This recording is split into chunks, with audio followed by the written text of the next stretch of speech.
बिस्मिल्लाहिर्रहमानिर्रहीम। तो 2 क्वेश्चन हम कर चुके थे लास्ट क्लास के अंदर। उसके बाद हम क्वेश्चन नंबर 33 के पढ़ने जा रहे हैं जनाब। और क्वेश्चन 33 जो है वो मिस्टर रमीज़ के नाम से एक पास्ट पेपर, ये सारे के सारे पास्ट पेपर्स ही आपके पुराने नए सब मिलाकर। तो mister Rameez after converting the ground floor of his house in a retail shop, क्या है बताया क्या ये कि उसने अपने घर के एक हिस्से को क्या बना लिया है, रिटेल शॉप बना लिया है। Started to trade there on 1st October 1996 और जो रिटेल शॉप बनाई है उसको उससे बिजनेस उसने शुरू किया 1st October 1996 को। The cost of conversion was 250,000। इसके कन्वर्जन पे कितना खर्चा आया? 2,50,000। अब 2,50,000 से क्या बना? 2,50,000 से वो सेटअप बना होगा ना, मतलब यानी कि प्रेमिसेस के ऊपर कोई शॉप बनी होगी, कंस्ट्रक्शन हुई होगी, तो उसको आप प्रेमिसेस बोल दें या कॉस्ट ऑफ कन्वर्जन बोल दें। है ये कैपिटल नेचर का एक्सपेंडिचर, तो कॉस्ट ऑफ कन्वर्जन बोलें या प्रेमिसेस कॉस्ट बोल दें कि भाई आपको जो अमेंडमेंट करनी पड़ी उस लोकेशन पर जिससे वो जगह जो है वो शॉप बनने के काबिल हुई, वो ये कॉस्ट है। ठीक है। उसके बाद and of fixtures and fittings of ₹30,000। 2.5 lakh रुपए खर्च किए उसने कन्वर्जन पर। 30,000 के उसने फिक्सचर फिटिंग खरीदे। टू फाइनेंस अबव आउटले मतलब expenditure, Rameez open a business account at his bank to which he transferred 50,000 from his private account. तो ये बैलेंस उसने ट्रांसफर किया है। एंट्री क्या बनी? एंट्री बनी bank account debit capital account credit, yes और नो बोलिए। 50,000 ट्रांसफर किए ना बेटा, ये नहीं किए, तो एंट्री क्या बनी? Bank account debit capital account credit, yes और नो। तो सर 50,000 से तो 2.5 लाख और 30,000 की चीजें नहीं आ सकती, तो फिर कहां से आई? And arrange overdraft facility up to 300,000, यानी कि बैंक उसको 3 लाख रुपए तक ओवरड्राफ्ट करने की इजाजत देगा। इसका मतलब क्या है? अगर इस अकाउंट का बैलेंस 0 हो तब भी वो 2.5 लाख और 50,000 खर्च कर 2.5 लाख और 30,000 रुपए खर्च कर सकता है, 2,80,000 का एक्सपेंडिचर कर सकता है, यस और नो बोलिए। क्योंकि ओवरड्राफ्ट फैसिलिटी अवेलेबल है। Under a guarantee from a friend mister Kadir, और बैंक ने ओवरड्राफ्ट फैसिलिटी मिस्टर कदीर की गारंटी पे दी है। क्या मतलब? In case of default of Rameez, Qadeer would be what liable, yes और no. Who deposited securities with the bank as collateral, जिसने securities रखवाई हैं बैंक को और जिसके जिसके कहने पर बैंक ने आपको ये ओवरड्राफ्ट फैसिलिटी प्रोवाइड की, इसकी guarantee. In consideration, Mr. Ramiz agreed to pay Mr. Kadir 5% of the net profits of the first year trading. तो कदीर की गारंटी देने पर रमीज कदीर को क्या करेगा? अपने बिजनेस के प्रॉफिट का 5% शेयर करेगा। तो ये क्या है? कमीशन है जो कदीर को मिलना है। और रमीज के बिजनेस के लिए क्या ये एक्सपेंस है। इसका मतलब सारे एक्सपेंसेस माइनस करने के बाद जो नेट प्रॉफिट आएगा, उस नेट प्रॉफिट का 5% निकलेगा और फिर वो भी उस पर चार्ज हो जाएगा। फिर उसके बाद एक फाइनल नेट प्रॉफिट आ जाएगा आपके पास, यस और नो बोलिए। रिस्पॉन्स दीजिए बेटा, क्या ये बात आपको समझ में आती है? अच्छा जी। Apart from the bank statements, the only records mister Rameez kept were file of statements from supplies. ठीक है, ये सप्लायर्स जो हैं, ये जो इन्वेंट्री आपके पास आ रही है उसकी फाइल उनके पास मौजूद है। Paid cheques and unpaid invoices for good purchase, कितनी पेमेंट हुई है चेक के थ्रू और कितनी इनवॉइसेस क्या है, अनपेड है, यानी सप्लायर का बैलेंस। और ये बिजनेस का पहला साल है तो जाहिर सी बात है कोई ओपनिंग बैलेंस तो होगा नहीं। इस एग्जाम्पल में भी हम वो क्वेश्चन सॉल्व कर रहे हैं जहाँ बिजनेस अभी क्या हुआ, शुरू हुआ। Together with a notebook in which he recorded few sales to special customers who had credit accounts and paid by checks.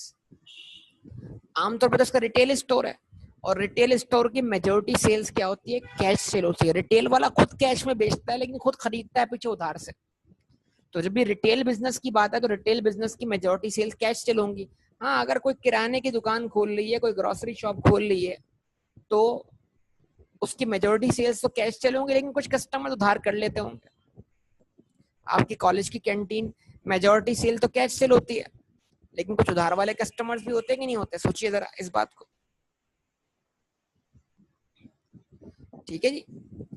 Cash from cash sales were paid into the till मतलब वही cash box of which he paid certain expenses, banking the balance on daily basis। वही पुरानी दास्तान, वही पुरानी कहानी कि जो कैश कलेक्ट होता है कैश सेल से, वो टिल में जाता है, बॉक्स में जाता है, जिसमें से कुछ खर्चे पे होते हैं, और रिमेनिंग अमाउंट जो है वो हर रात को आप या हर शाम को जाते वक्त क्या करते हो, आप बैंक में डिपॉजिट कर देते हो।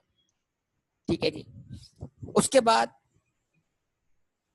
Apart from keeping a small balance as a float, और थोड़ा सा कैश बचाने के बाद ताकि अगले दिन आप उसको स्टार्ट कर सको।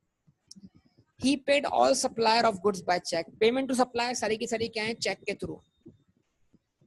Mr. Ramesh paid all the expenses out of the house out of his private account and used part of the dwelling portion as an office।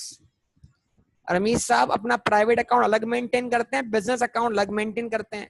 घर के खर्चे वो प्राइवेट अकाउंट से पे करते हैं, तो अगर घर के खर्चे वो प्राइवेट अकाउंट से पे कर देते हैं तो फिर उसका बिजनेस से कोई ताल्लुक नहीं है। हाँ, अगर घर के खर्चे बिजनेस अकाउंट से पे हो तो फिर वो क्या कहलाएंगे, ड्राइंग कहलाएंगे। यस और नो, क्या ख्याल है, बोलिए। सही है ना? लेकिन जरा यहाँ पे क्या लिखा हुआ है, क्योंकि वो घर के एक रूम को इस्तेमाल करते हैं ऑफिस के तौर पर, तो इसका मतलब क्या हुआ, उस रूम में वो बैठ के अपने बिजनेस का हिसाब किताब करते हैं। तो जो इलेक्ट्रिसिटी इस्तेमाल होती है वो उतनी इलेक्ट्रिसिटी उनके बिजनेस के लिए इस्तेमाल हुई। अगर घर उनका रेंट पर है तो वो रूम का पोर्शन का रेंट जो है वो इस्तेमाल हुआ किसके लिए, बिजनेस के लिए। सो तो it was agreed with mister Kadir that for this purpose he should be credited with the following in respect of the year, rent and rates. क्या मतलब, rent and rates 10,000, electricity 5,000, stationery and postage 2,600। अब ये क्या लिखा हुआ है, अजीबोगरीब बात लिखी हुई है। It was agreed with mister Kadir that for this he should be credited. अभी ही कौन है, क्या ही कदीर है या ही रमीज है? ये ही से मुराद कौन?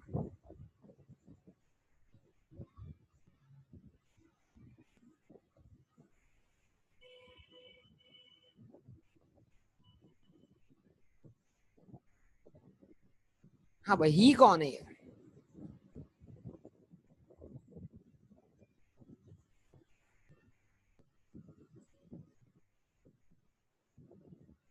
कदीर या रमीज?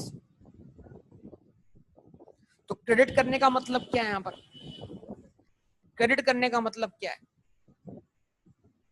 क्रेडिट करने का मतलब क्या है? फिर अगर रमीज तो क्रेडिट करने का मतलब क्या है? ही शुड बी क्रेडिटेड मतलब,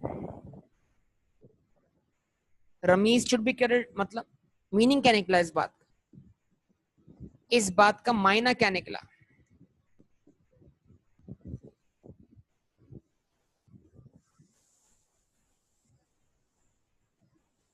इस बात का मतलब क्या हुआ, जरा मतलब समझा दो इस बात का।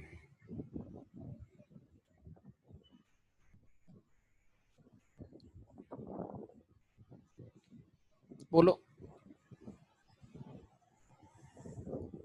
अब सब खामोश हैं यार। भाई इस बात का मतलब क्या हुआ? एकदम से जैन का आंसर आया, फिर क्या कहते हैं अपना जैन खान का भी आंसर आ गया, फिर इससे पहले क्या कहते हैं अब्दुल बासित ने तो मिनट लगाया जवाब देने में यार। और सबसे पहले एतजाज आया, एतजाज। हाँ भाई, क्रेडिट करने का मतलब क्या है, जवाब दो ना भाई।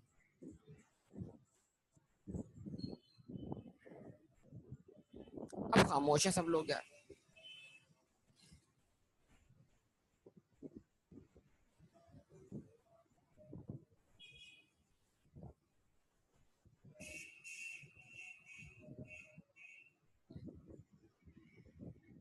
तो एक्सपेंस डेबिट होते हैं बेटा या क्रेडिट होते हैं? आप बोल रहे हो एक्सपेंस में चार्ज होगा, वो बोलता है ही शुड बी क्रेडिटेड।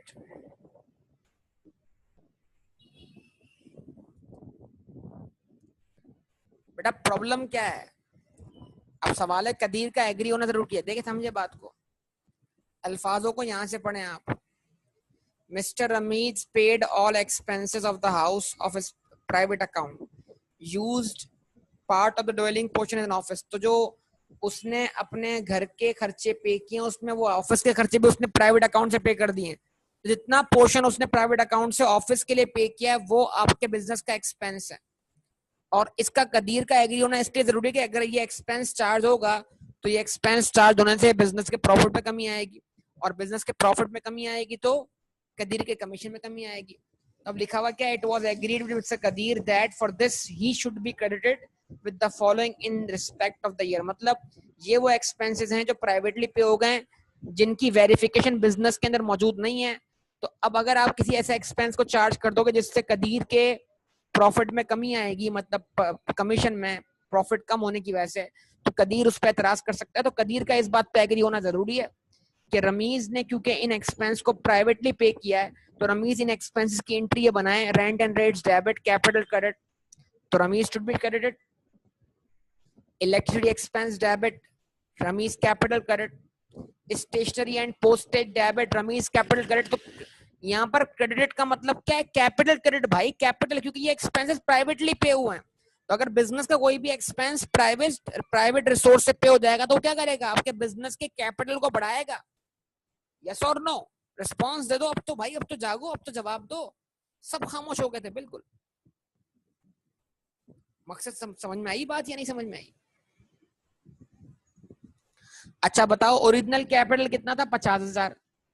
फिर ये एडिशनल कैपिटल कितना है? 50 और 10 60 65 और 2,600 67,600 कैपिटल का बैलेंस हो चुका है अब तक। 67,600। इसको याद रखना बेटा सब लोग, ठीक है। उसके बाद analysis of bank statement for the year ended December 30 September 1997।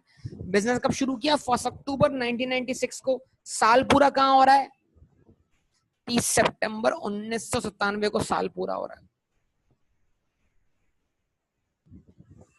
ठीक है जी। ये बैंक में 50,000 डिपॉजिट हुए, इसकी एंट्री क्या है? बैंक डेबिट या रेफरेंस कैपिटल क्रेडिट। एग्जामिनर ने परेशान करने के लिए क्या किया है? कैपिटल बताया नहीं है। ठीक है जी। Cash for the till, cash withdraw किया, इसकी एंट्री क्या है? Bank credit cash account debit. जवाब दो भाई।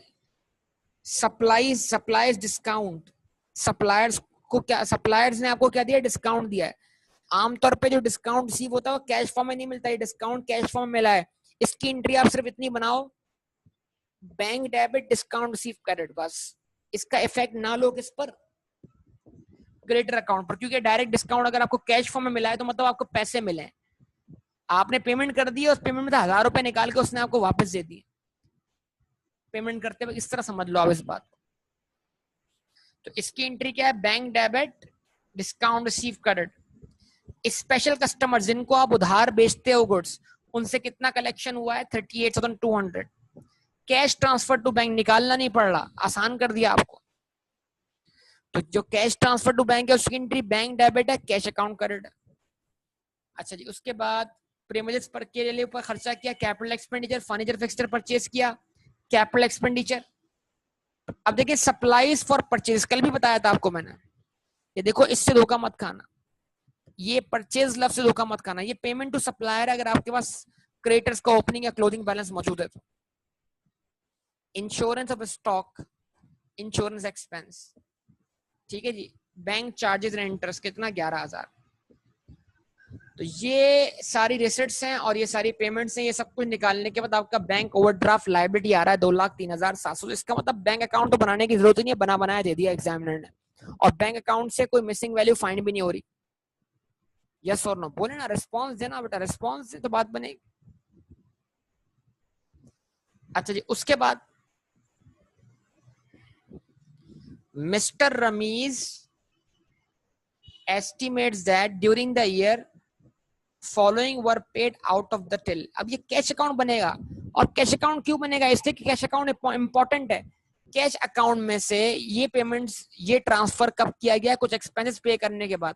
तो ये ट्रांसफर और एक्सपेंसेस के जरिए हम कैश अकाउंट से कैश सेल फाइंड कर लेंगे। तो Rameez estimates that during the year the following were paid out of the till before making the bankings. ये कैश से पे हुए वेजेस, ये सनड्राई शॉप एक्सपेंस पे हुए, ये ड्राइंग्स हुई। Mister Kadir agrees these figures. क्यों भाई, क्यों एग्री कर रहा है? एक्सपेंसेस से कदीर का एग्री होना इसलिए जरूरी है कि जो भी एक्सपेंस चार्ज होगा वो कदीर के हिस्से को कम कर देगा, वो प्रॉफिट कम करेगा। तो प्रॉफिट कम होने से क्या होगा, कदीर का प्रॉफिट में हिस्सा यानी कि 5% कमीशन कम हो जाएगा ना। तो एक्सपेंसेस के लिए कदीर का एग्री होना क्यों जरूरी है? कदीर का स्टेक है प्रॉफिट के अंदर। तो बार बार कदीर एग्रीज दीज फिगर्स बोल रहा है, इसका मतलब ये है depreciation is charge at 2% on conversion cost. देखो अब अगर किसी को कन्वर्जन कॉस्ट का समझ ना आ रहा हो कि क्या ट्रीटमेंट करना है, तो एग्जामिनर ने यहाँ जिंदगी आसान कर दी कि कन्वर्जन कॉस्ट को डेप्रिशिएट करना है, और डेप्रिशिएट वो चीज होती है जो कैपिटलाइज हुई हो। उसके बाद and 5% on fixtures and fittings, और फिक्सचर और फिटिंग को डेप्रिशिएट करना है 5%। कोई इशू नहीं है। 2.5 लाख का 2%, 30,000 का 5%, डेप्शन मिल गई आपको। बोले बेटा बोले, रिस्पॉन्स दें।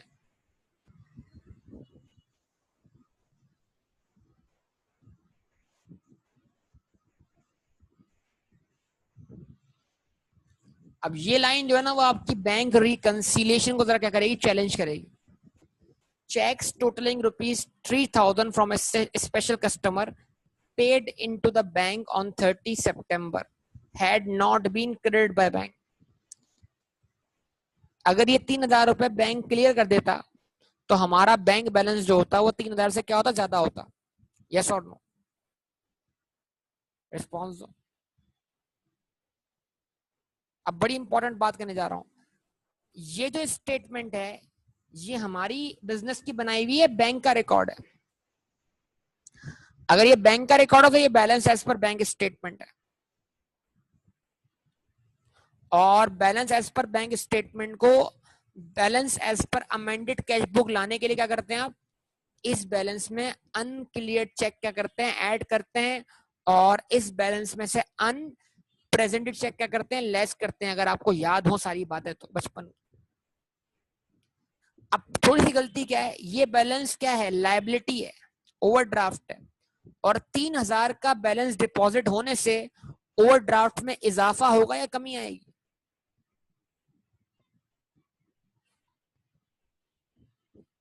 इसका मतलब अगर बैंक इस 3,000 को रिकॉर्ड कर लेता तो हमारा ओवरड्राफ्ट बैलेंस फिर कितना होता?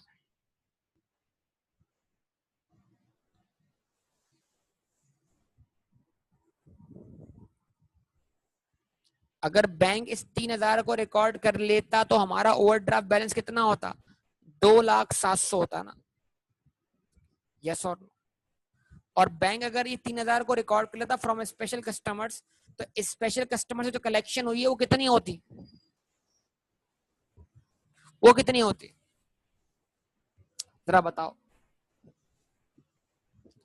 स्पेशल कस्टमर से कलेक्शन कितनी होती? 41,200।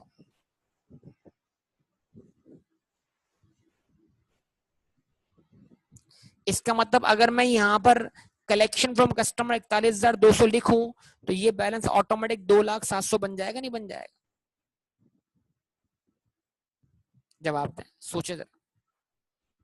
तो आप डॉट लगा लें इस पर कि आप जब बनाएंगे डेटर का अकाउंट तो आप इसको 38,200 नहीं लिखेंगे, इसमें 3,000 बढ़ा के लिखेंगे। और अगर आप 3,000 की रिसिप्ट शामिल करते हैं तो फिर आपका बैलेंस ये नहीं है बल्कि बैलेंस 2,03,000 है। यस और नो बोलिए, रिस्पॉन्स दीजिए। उसके बाद the amount paid for insurance included premium of ₹2,000 for the year ending 30 September 1998। 2,000 रुपए अगले अकाउंटिंग पीरियड से बिलोंग करते हैं, तो उसको एक्सपेंस बनने मत देना। डॉट लगा लो किस पर, इंश्योरेंस पर। 4,000 में 2,000 क्या करोगे, माइनस कर दो, और 2,000 को एक्सपेंस बनाओगे, 2,000 को प्रीपेमेंट लोगे। बोलो, रिस्पॉन्स दो बेटा, रिस्पॉन्स दो। अच्छा जी, उसके बाद closing stock taking at cost 36,000। Closing stock का बैलेंस क्या, 36,000 है।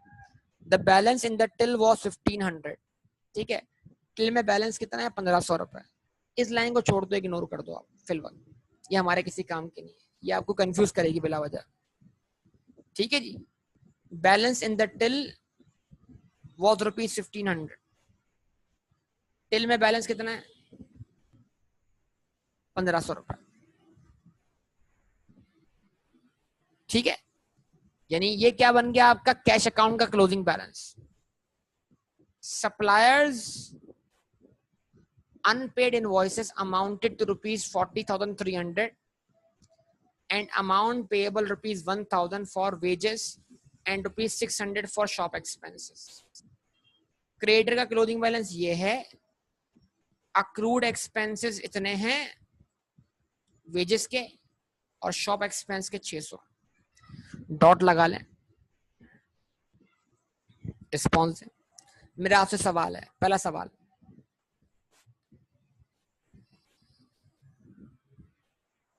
मेरा आपसे सवाल है, ओपनिंग बैलेंस की तो बात हम करेंगे नहीं क्योंकि बिजनेस का पहला साल है, क्या क्रेडिटर का क्लोजिंग बैलेंस है? क्या क्रेडिटर का क्लोजिंग बैलेंस है? यस है, पक्का कंफर्म। क्या पेमेंट टू सप्लायर्स है? परचेज मिल गई? परचेज मिल गई? ओपनिंग स्टॉक तो होगा नहीं, बिजनेस का पहला साल है। परचेज आ गई, क्लोजिंग स्टॉक है। तो जैसे ही परचेज में लेस के क्लोजिंग स्टॉक क्या मिल गया? क्या मिल गया? Cost of sale. अब सोचो मार्कअप मार्जिन है तो कॉस्ट ऑफ सेल को कन्वर्ट कर लो सेल में, लेकिन क्वेश्चन में कोई मार्कअप मार्जिन नहीं दिया हुआ, तो अब सेल कैसे निकलेगी जरा सोचेगा। अच्छा जी, ओके, कॉस्ट ऑफ सेल तो पहले हमने समझ ली कि भाई कैसे आ रही है, अब सेल के बारे में सोचते हैं जरा, सेल के बारे में सोचते हैं। और सेल के बारे में क्या सोचते हैं भाई? ये आ गया, स्पेशल कस्टमर ओड 17,200। आपके रिकॉर्ड के हिसाब से आपके स्पेशल कस्टमर्स कितना अमाउंट उन पर ड्यू है? 17,200। यस और नो बताइए। डेटर का क्लोजिंग बैलेंस है,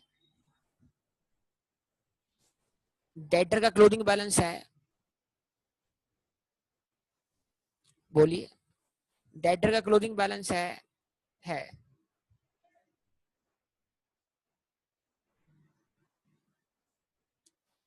रिसिट फ्रॉम डेटर्स हैं, जिसमें ये वाले 3,000 भी शामिल करेंगे। तो डेटर अकाउंट से क्या मिल गया बेटा? डेटर अकाउंट से क्या मिल गया बेटा? Credit sales, credit sales. लेकिन रिटेल बिजनेस है, रिटेल बिजनेस है, इसलिए आपको कैश सेल भी निकालनी है। अच्छा जी, ये ले बेटा, कैश सेल भी आ गई। कैसे आ गई कैश सेल? जरा सोचिएगा इस बात को। कैश का क्लोजिंग बैलेंस है, कैश को रिवर्स कैलकुलेट करना जरा नीचे से। कैश का क्लोजिंग बैलेंस है, यस है, ओके जी।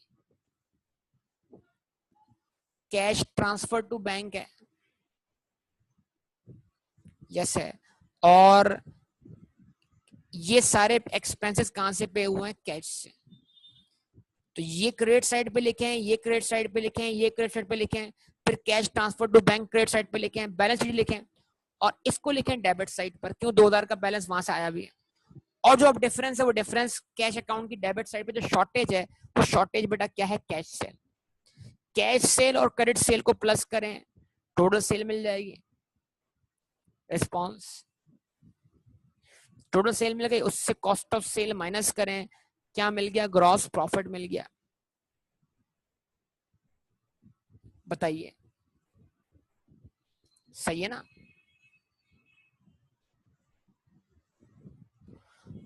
और ग्रॉस प्रॉफिट निकालने के बाद क्या लेस किया आपने बेटा? एक्सपेंसेस। एक्सपेंसेस आपके सामने हैं। इंश्योरेंस इधर आ गया, बैंक चार्ज इंटरेस्ट ये आ गया, वेजेस ये रहे, सनड्राई शॉप एक्सपेंस ये रहे, इनके अक्रूवल्स कंसीडर कीजिएगा। फिर इनकी डेप्रिसिएशन, इसकी डेप्रिसिएशन, और इसको अदर इनकम में ऐड करना मत भूलिएगा, 1,000 रुपए को अदर इनकम में। ये सब कुछ करने के बाद क्या होगा, बोलिए, ये सब कुछ करने के बाद क्या होगा? एक नेट प्रॉफिट आएगा बिफोर कमीशन, उसका आप निकालेंगे 5%, उसको आप लेस कर देंगे तो नेट प्रॉफिट आएगा आफ्टर कमीशन। उसके बाद बन जाएगी स्टेटमेंट ऑफ फाइनेंशियल पोजीशन। क्या ख्याल है बेटा? रास्ता मिल गया क्वेश्चन सॉल्व करने का? बताइए।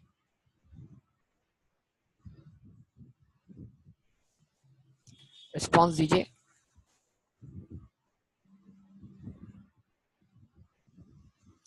करें स्टार्ट क्वेश्चन? स्टार्ट करें क्वेश्चन? कौन करेगा स्टार्ट क्वेश्चन?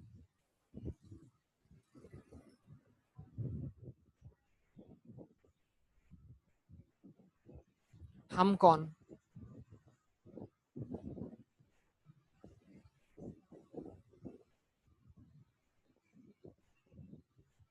बताइए।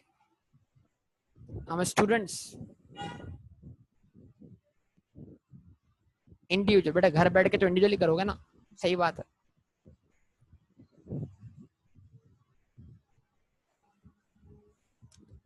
चलें, आपके पास जो है वो 10 मिनट है, 10 मिनट में ग्रॉस प्रॉफिट निकाल दें, 10 मिनट में ग्रॉस प्रॉफिट निकाल।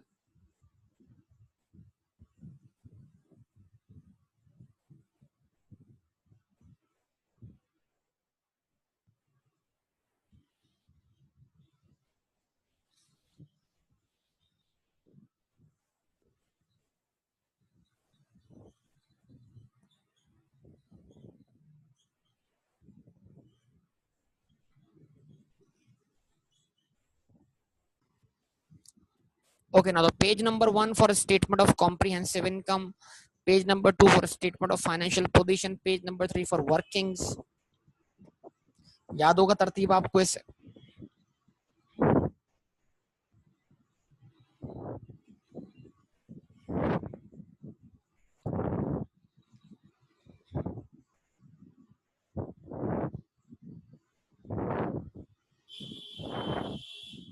Ramiz,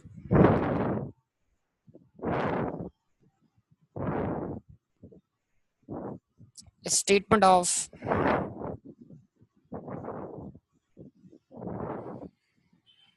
comprehensive income.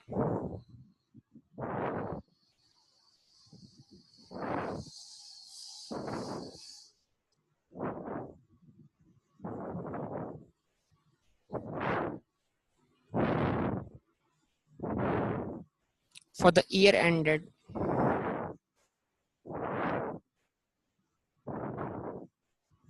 30 September 1997। सबसे पहले क्या वर्कआउट करनी है बेटा आप लोगों ने? सेल्स, और सेल्स के लिए आपने की वर्किंग नंबर 1। यस और नो? रिस्पॉन्स प्लीज, रिस्पॉन्स, जवाब दे बेटा। और वर्किंग नंबर 1 अगर आप शुरू करते हैं तो आपने लिखा यहाँ पर वर्किंग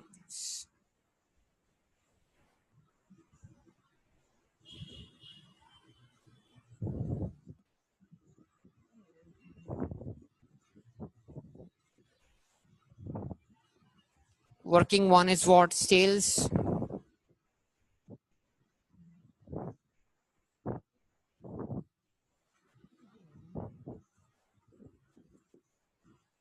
ठीक है जी।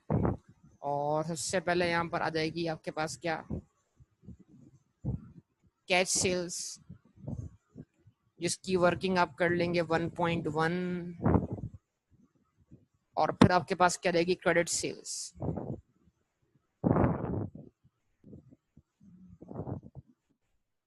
जिसकी आप वर्किंग कर लेंगे 1.2। इस तरह ये सम कहलाएगा आपके लिए क्या? Total sales. उम्मीद है आप टोटल सेल्स वर्कआउट कर लेंगे,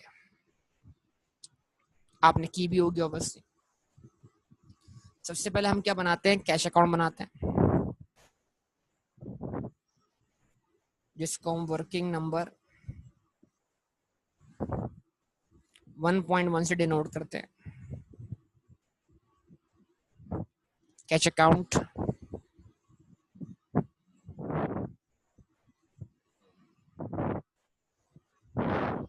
कोई बैलेंस शीट जो नहीं है। आप सब जानते हैं बैंक से कैश में कितना बैलेंस ट्रांसफर हुआ है, 2,000 रुपए। तो कैश डेबिट हुआ है 2,000 से, बैंक अकाउंट क्रेडिट हुआ है 2,000 से। फिर कैश आपके पास कैसे आया है, कैश सेल्स है, इसकी एंट्री कैश अकाउंट डेबिट है, सेल्स अकाउंट क्रेडिट है, लेकिन ये वैल्यू मिसिंग है, इसी को फाइंड करना है आप लोगों ने। अब सबसे इंपॉर्टेंट चीज क्या है कि भाई यहाँ से पेमेंट्स क्या हुई हैं। तो आप सबको पता है यहाँ पर वेजेस पे हुआ है, यहाँ से सनड्राई क्या है, एक्सपेंसेस है, सनड्राई शॉप एक्सपेंसेस पे हुआ है। बोलिए बेटा।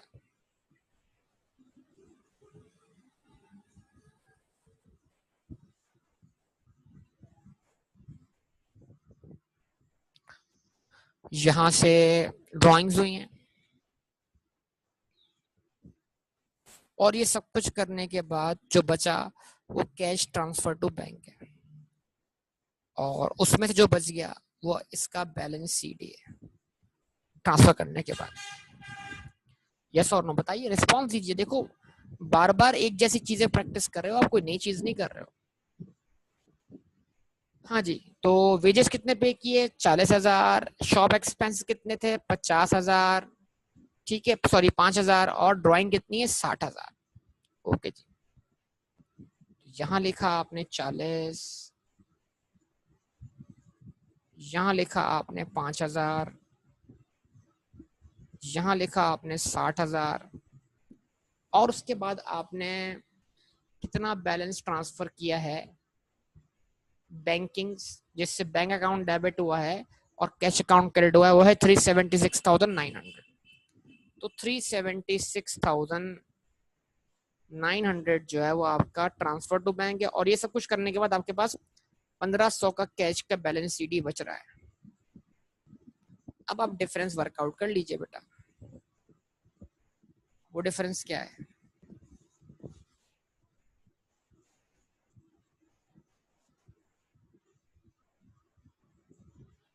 वो डिफरेंस क्या है,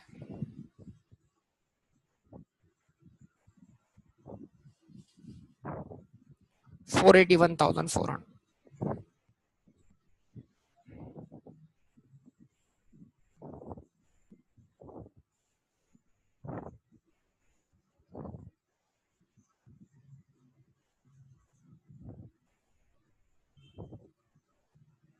ठीक है जी, 481,400 ये आपके पास।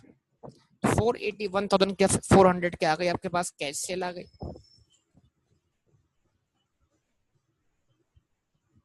और अब आपने क्रेडिट सेल वर्कआउट कर लेनी है, कौन से अकाउंट से, डेटर के अकाउंट से।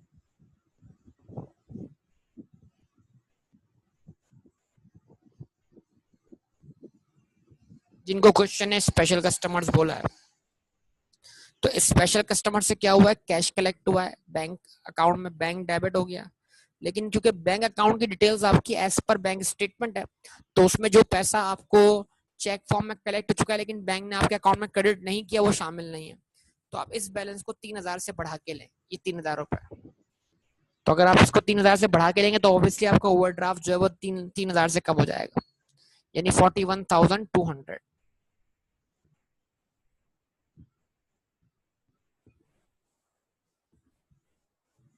कोई डिस्काउंट अलाउड है क्वेश्चन में, नहीं है। क्या करते हैं, बस सिंपल पुट कर दें बैलेंस सीडी। बोलिए क्या है बैलेंस सीडी।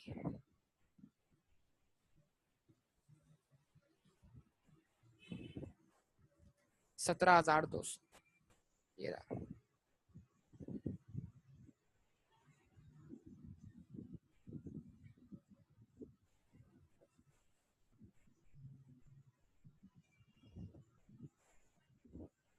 तो अब आपको क्या मिल जाएगा बेटा, क्रेडिट सेल मिल जाएगी।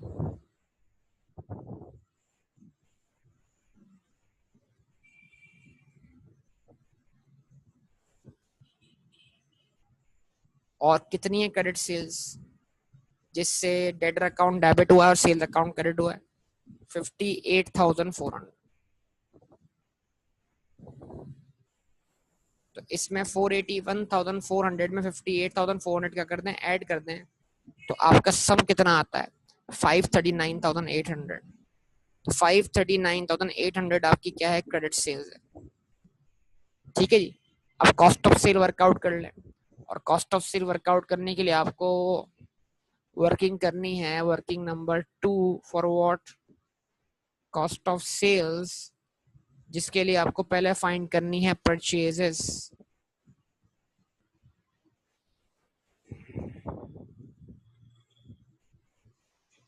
ठीक है, कॉस्ट ऑफ सेल की कोई वर्किंग इतनी लंबी नहीं है बेटा, तो अब आप कर सकते हैं, क्या कर सकते हैं आप, अगर बनाना चाहें तो पहले इन्वेंट्री का अकाउंट बना लें आप, या आपने टी अकाउंट ओपन किया, इसको नाम दिया किस चीज का, इन्वेंट्री का।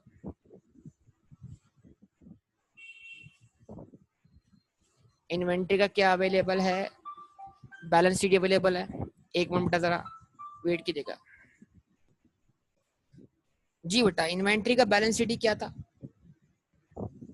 36,000 है। अब इन्वेंट्री जितने से बड़ी है, क्रेडिटर अकाउंट में लायबिलिटी क्रिएट होने की वजह से inventory account debit, creditor account credit, वो हमें मालूम नहीं है। या तो इन्वेंट्री की परचेजेस मिल जाए तो कॉस्ट ऑफ सेल मिल जाएगी, ठीक है, या कॉस्ट ऑफ सेल मिल जाए मार्कअप या मार्जिन लगा के सेल्स के ऊपर, तो इन्वेंट्री की परचेज, मतलब दो में से कोई एक रास्ता आप चूज कर लेंगे, आपको क्वेश्चन किस रास्ते की तरफ चलाना चाहता है। तो मैं आपको पूरी ब्रेनस्टॉर्मिंग शुरू में सिखा चुका हूँ, वो छोटे छोटे सिनेरियोज हमने जो सॉल्व किया ना, उसके जरिए हम अपने क्वेश्चन को कंक्लूड कर सकते हैं हम कौन से रास्ते पर चल के क्वेश्चन सॉल्व करने जा रहे हैं। तो मैं क्लियरली यहाँ पर सबसे पहले परचेजेस जो है, जो इन्वेंट्री जिस अमाउंट से बढ़ रही है, वो हमें क्रेडिट अकाउंट से फाइंड होती हुई दिखाई दे रही है क्लियरली। यस और नो बोलिए आप सब लोग। तो हमने बना लिया क्रेडिटर का अकाउंट,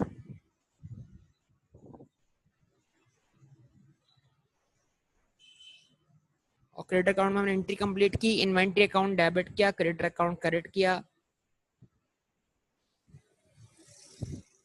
फिर हम इसकी पेमेंट दिखाते हैं, तो हमने सप्लायर्स को पेमेंट कितनी की, फिर इसका हम बैलेंस शीट बताएंगे। डिस्काउंट क्योंकि कैश फॉर्म में मिला है, डिस्काउंट की एंट्री का इफेक्ट मैं यहाँ नहीं ले रहा, वरना आपको गलती, मतलब आपसे गलती हो जाएगी, क्योंकि डिस्काउंट कैश फॉर्म में मिला है, कैश फॉर्म। आमतौर पर डिस्काउंट रिसीव होता है वो कैश फॉर्म में नहीं मिलता,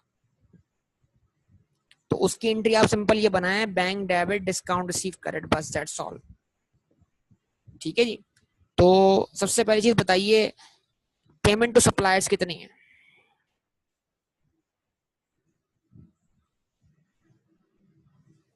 बोलिए। 372,800।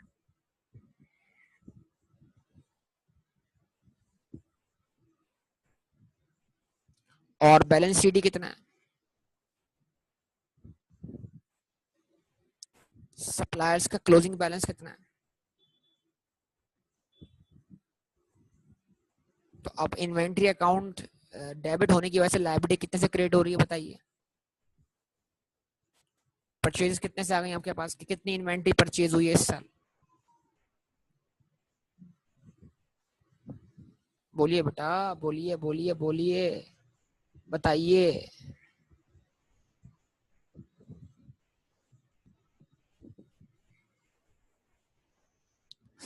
413,100। तो इन्वेंट्री अकाउंट डेबिट 413,100 से, और क्रेडिट अकाउंट क्रेडिट, और अगर इन्वेंट 4,13,100 में से 36,000 की इन्वेंट्री अब तक बिकी नहीं है, तो बाकी क्या है आपकी कॉस्ट ऑफ सेल्स।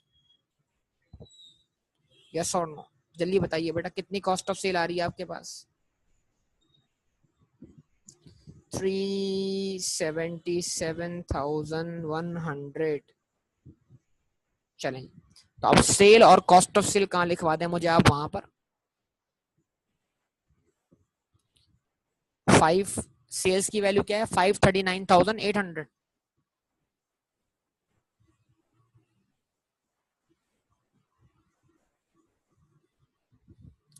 लेस किया कॉस्ट ऑफ सेल्स, और कॉस्ट ऑफ सेल कितना है बेटा 377,100। तो आपके पास क्या आ गया, ग्रॉस प्रॉफिट आ गया। जल्दी बताओ ग्रॉस प्रॉफिट कितना है।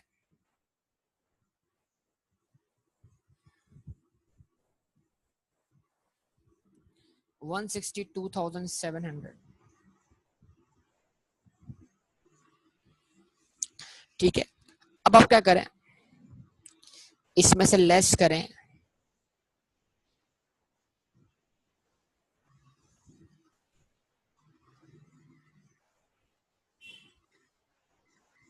एक्सपेंसेस। हाँ जी, अदर इनकम रह गई हमारे पास, बिल्कुल सही कहा आपने। डिस्काउंट सी ऐड कर दें इसमें।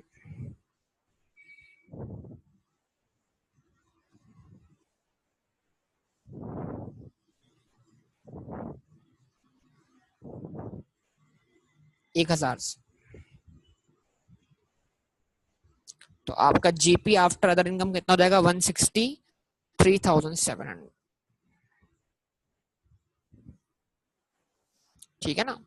अच्छा, अब उसके बाद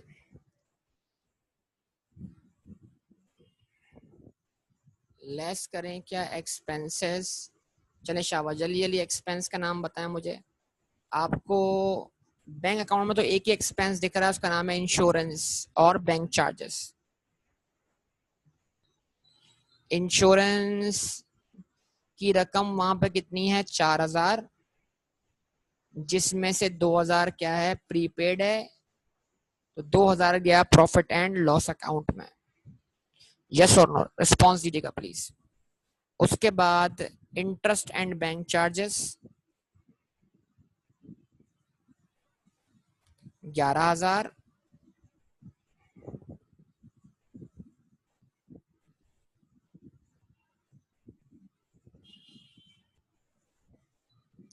उसके बाद अगर आप बात करते हैं तो फिर वेजेस, वेजेस 40,000 हैं, और अक्रूड वेजेस कितने से हैं बेटा 1,000 से। 1,000 लाइबिलिटी बन जाएगा, 1,000 एक्सपेंस का पार्ट बन गया 41,000।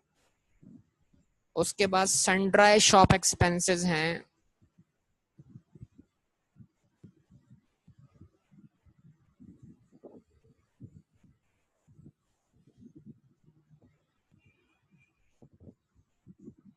कितने हैं 5,000, और उसका अक्रूवल का इफेक्ट कितना है 600, तो इम्पैक्ट आएगा 5,600 का। यस और नो। अब बताइए कोई और एक्सपेंस बाकी है डेप्रीसिएशन के अलावा, बताइए कोई नॉन कैश एक्सपेंस बाकी है इसके अलावा, डेप्शन के अलावा, बताइए रिस्पॉन्स दीजिए बेटा। यस बेटा, क्या कमीशन है ना, कमीशन नहीं। 10,000 क्या है रेंट एंड रेट्स। अच्छा, ये कहाँ लिखा हुआ था हमारे पास, इलेक्ट्रिसिटी, बिल्कुल बेहतरीन। अब ये कौन से एक्सपेंसेस हैं, ये वो एक्सपेंसेस हैं जो प्राइवेटली पे हुए, इनको भी तो कंसीडर करना है कि नहीं करना। इनकी एंट्री क्या है, rent and rates debit capital account credit, बिल्कुल। तो ये वो एक्सपेंसेस हैं, इनको मत भूल जाइएगा।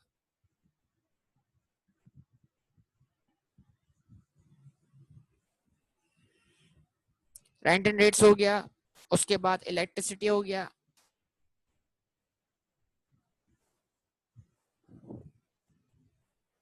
उसके बाद स्टेशनरी हो गया,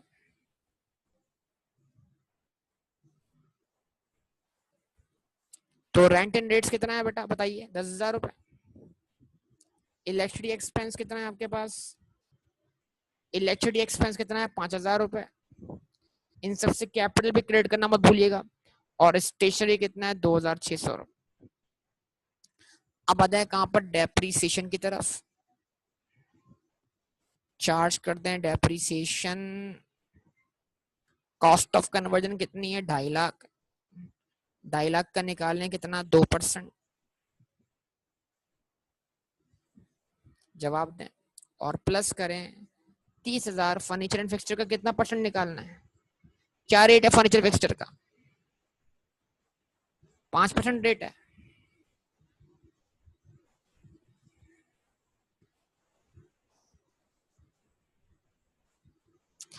तो 1500 ये आंसर आएगा और 5000 वो आंसर आएगा।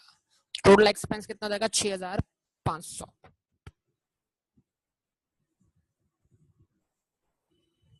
टोटल डेप्शन कितनी चार्ज की आपने? 6500। यस और नो बोलिए बेटा, रिस्पॉन्स दीजिए, रिस्पॉन्स है, रिस्पॉन्स, यस और नो। अब एक एक्सपेंस का प्रॉब्लम आ रहा है, एक एक्सपेंस अभी बाकी है, वो है कदीर का कमीशन। उसको भी आप एक्सपेंस के तौर पे डेबिट करेंगे और उसकी लायबिलिटी आप क्रेडिट करेंगे, लेकिन वो तमाम एक्सपेंसेस चार्ज होने के बाद ही निकलेगा। तो अभी आप एक्सपेंस का सम कर दें सबका, कितना सम हुआ? एक्सपेंस का सम जल्दी बेटा, जल्दी जल्दी जल्दी जल्दी। 83,700।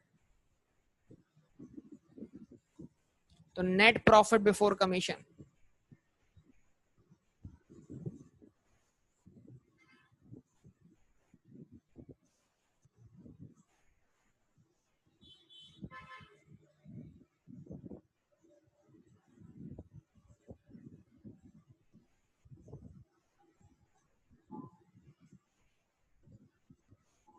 नेट प्रॉफिट बिफोर कमीशन कितना बेटा? 80,000। सही है। उसके बाद लेस क्या करें? कमीशन एक्सपेंस कितना? 80,000 का 5%, 4,000। तो आपको नेट प्रॉफिट मिल जाएगा आफ्टर कमीशन, और 4,000 से एक्सपेंस डेबिट होगा और उसको पे करने की लायबिलिटी होगी, क्रेडिट होगी। तो ये कदीर का कमीशन भी अक्रूड एक्सपेंस बन जाएगा। यस और नो बताइए।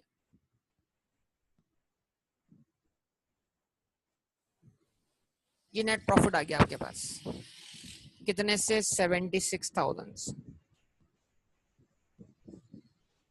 ठीक है, ये नेट प्रॉफिट आ गया 76,000 से। बताइए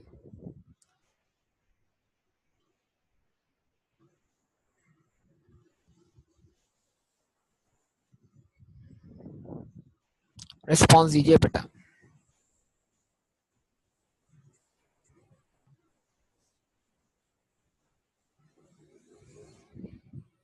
तो अब आप इसकी एसएफ पे बना सकते हैं बेटा, बस बताइए, बना लेंगे इसकी एसएफ पे? तो कंप्लीट कीजिएगा बेटा इस क्वेश्चन को, इंशाल्लाह बाकी बातें आपसे होंगी अगली क्लास में। ओके, अल्लाह हाफिज। जिसको स्क्रीनशॉट लेना जल्दी से ले ले स्क्रीनशॉट।